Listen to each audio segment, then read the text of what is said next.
দিন শেষে মধ্যরাত কোরবানির বর্জ্য পড়ে আছে বনশ্রী খালের পাশে।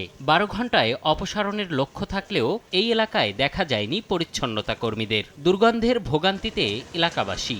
কোরবানির ময়লাগুলো এখানে আনে ফালায়, কিন্তু কেউ পরিষ্কার করে না। এই ময়লাগুলো মিনিমাম আরো এক সপ্তাহ এখানে থাকবো, তারপরে এমনি নিজের ইচ্ছাভাবে পচা নষ্ট হয়ে যাবে এখানে। কুরবানির চামড়া, তারপরে ময়লা আবর্জনাগুলো ফালাইছে, বৃষ্টি হইলে তো আরো দুর্গন্ধ ছড়াবে।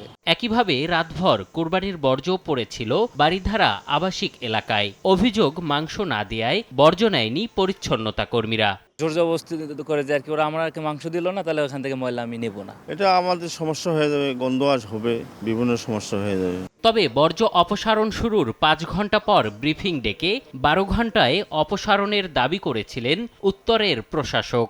সরকার ঘোষিত ১২ ঘন্টার আগে যেই টার্গেট দেওয়া হয়েছে, আমরা আশা করছি সেই টার্গেট অলরেডি আমাদের কাছে ফুলফিল হয়ে গেছে।